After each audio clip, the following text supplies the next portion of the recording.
Peggy 7.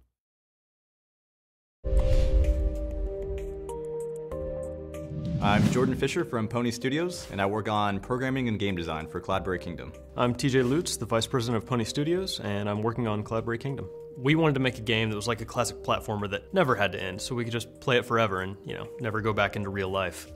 TJ and I met way back in first grade. He was sort of a big jock at the time, and I was already a computer geek, but we had this common ground where we would play video games together all the time. Ever since I met Jordan, we've been coming up with silly ideas for games.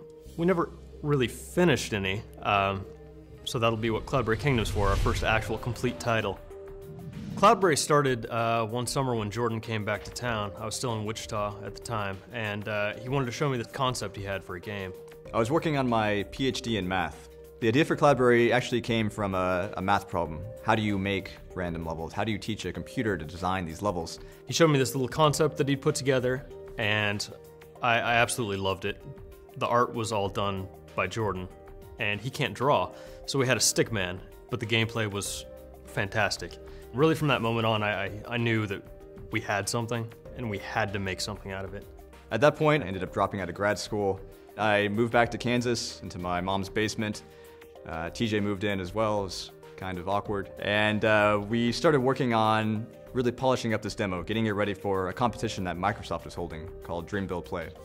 We ended up placing 10th in the competition, which, we were excited about, but it wasn't first. We were a little bit lost. We didn't know how to get the game published.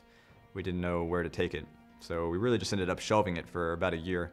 Jordan went off to complete his degree. I went off to get more money because we ran out on the first try. I finished my PhD and I got a job out in New York, but it really just wasn't what I wanted to do with my life. And the sort of turning point was one day when I just told him I was quitting and really just started working full-time on CloudBerry. So I immediately started persuading TJ that he needed to quit his job too and move out to New York City. When Jordan first gave me the phone call that he had, quit his job and he's wanting to finish CloudBerry, I was a little concerned, I guess is the best way to put it. So it took a couple months of convincing, but I finally got him to sell everything and put all of his money into the company.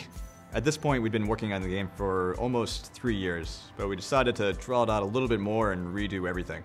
The mechanics of the game were just gorgeous, but when it came to the art and the overall packaging, it wasn't ready. So we ended up turning to Kickstarter. We got a lot of positive feedback. A lot of people seemed to really enjoy the game. So we brought on a really amazing art studio, Tiger Hair Studios.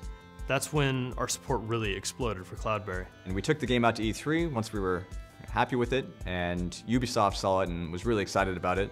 We partnered up, and they've been helping us get distribution deals and all sorts of stuff ever since.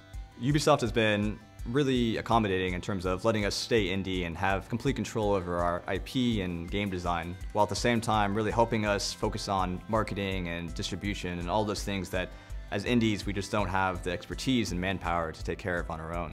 When I started working full-time on CloudBerry, I knew I needed a lot of help. We met Michael, who's our biz guy, and he really just started trailblazing for us. Me and my friends used to daydream about making games and testing games. So when I met Jordan and the opportunity arose, I jumped on it. There have been 2 programmers working on the project, me and Oleg Kozhushnyan. We can't actually say his name, but it's something Russian. Making games is all I've ever wanted to do. It's one of the main reasons why I got into programming in the first place. It's almost impossible to make a game on your own, and it's just so much more rewarding to work with a great team to bring your game to life. TJ and I have been working on this game for 4 years together. We're business partners, we've put all of our money together. At this point, we're living together in some guy's basement. Really, we spend every waking minute together. But still, it's really great to have your best friend working on this project and just covering your back whenever you're messing up. Without Jordan, really, there's no way I would even be here. I'd still probably be working construction and hating being in Kansas.